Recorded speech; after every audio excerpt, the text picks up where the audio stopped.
ku myaka ye mike cyane 33 Tuyishimire Joshua wamenyekanye ku izina rya Jay Polly mu rukerera rwo kuri wa kane ku itariki ya 2 Nzeri 2021 nibwo yitabye Imana nkuko amakuru yagiye hanze mu gitondo cyo kuri uyu wa kane yakomeje kugenda abigaruka. Hanyuma nyuma gato urwego rw'igihugu rushinzwe imfungwa n'abagororwa RCS Rwanda Correctional Services rwatangaje ko amakuru yibanze ku rupfu rwa Jay Polly ari uko ku itariki ya 2 Nzeri 2021 we n'abandi bagororwa babiri banyoye uruvange rugizwe na alcohol, amazi n'isukari.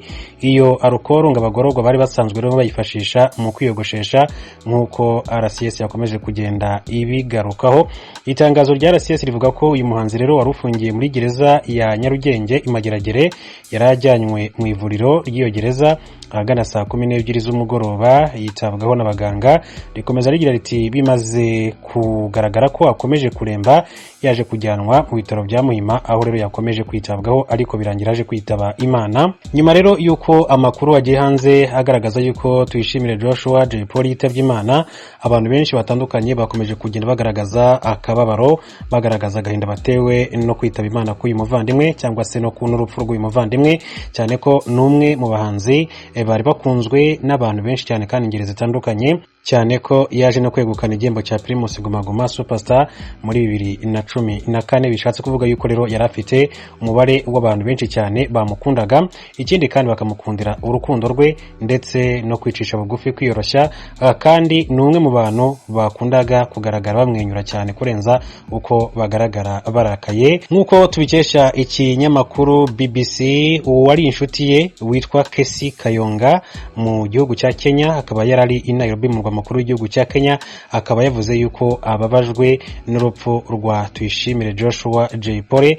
Ati twadufitanye umushinga ukomeye cyane ndetse wo kuzabana ubuzima bwacu twembi nyuma yaho Jay Polly yari atandukanye n'umukunzi we banabyaranye umwana. Uyu Kesi Kayonga wita umukunzi wa Tuyishimire Joshua aka Jay Polly akaba yakomeje kuvuga yuko atewe agahinda gakomeye cyane n'urupfu rwa Jay Polly. Ati ndetse nta nubwo ndanabyemera kugeza amagingo anga tekeretse igihe ngere mu Rwanda nkabyibonera n'amaso yanjye. Atariko kandi ati umuntu wese waba warahuye cyangwa se waba warabanye na Jay Polly azahora mwibukira ku rukundo rwe, kwiyoroshya kwe, ndetse kandi akaba ari umuntu ukundaga kumwenyura igihe aganira n'abandi. N'amagambo ya Kesi Kayonga akaba yatangarije ikinyamakuru BBC aho aherereye i Nairobi mu gihugu cya Kenya. Urwego rushinzwe imfungwa n'abagororwa rwavuze ko amakuru ibanze rumaze kubona ari uko uyu muhanzi wari ufite imyaka 33 y'amavuko we na bagenzi be babiri aribo Harerimana Jean Gilbert ndetse na Iyamuremye Jean Clement ngo basangiye uruvange rwa alcohol yifashishwa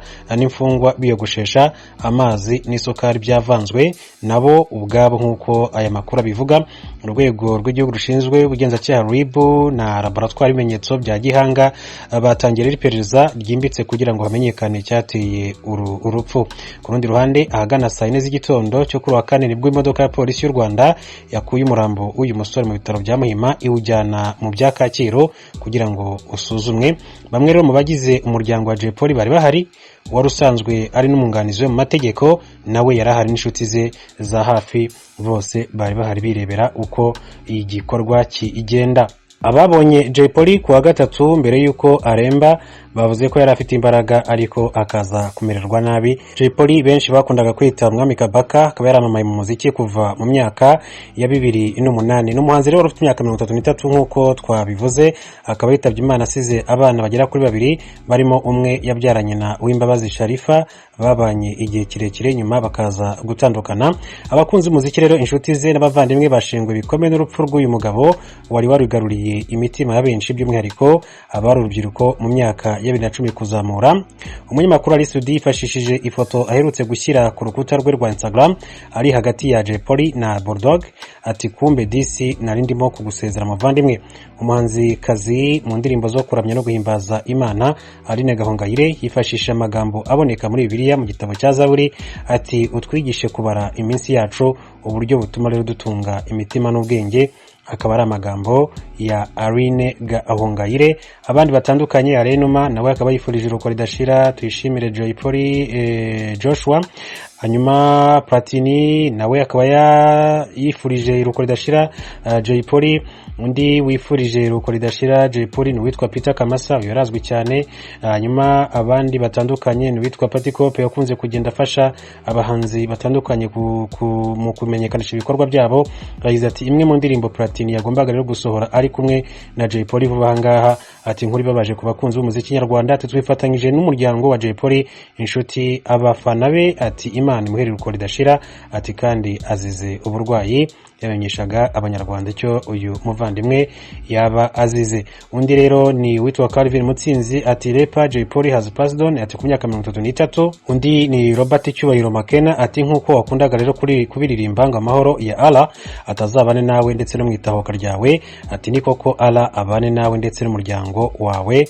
Akaba ari Cyubahiro Robert Makena yifurizaga iruko ridashira uyu muvandimwe tuyishimire Jay Polly. Abakekwa kuba abarwanyi b'umuhari ADF barishe abantu 4 bongera baturira imodokari 14 barimwo zari ziherekejwe n'abasirikare ejo ku munsi wa gatatu mu ntara ya Ituri mu buraruko bushira ubuseruko bwa Repubulika ya Demokarasi ya Kongo.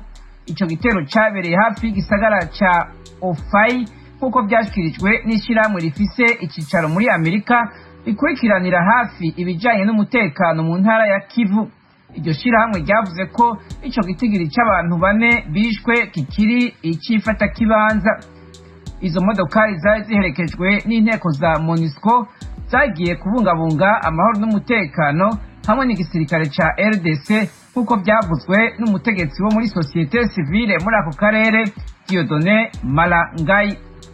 Ahandi havugwa ubugizi bwa nabi muri Afrika ni muri Nigeria. Abagabo bitwaje inkoho baranyuruje abanyeshuri 73 ejo ku munsi wa gatatu babakuye ku ishuri ryisumbuye riri mu buraruko bushira uburengero bw'igihugu. Kibaye igitero muri kurikirane rw'ibindi byo kunyuruza abanyeshuri benshi bihitiye muri Nigeria. Kunyuruza abantu mu ntumbero yo kubivyaza amafaranga byabaye nk'akaranda mu buraruko bushira uburengero no hagati muri Nigeria. Abanyeshuri hafi 1000 baramaze kunyuruzwa uyu mwaka, ariko benshi muri bo baramaze kurekurwa.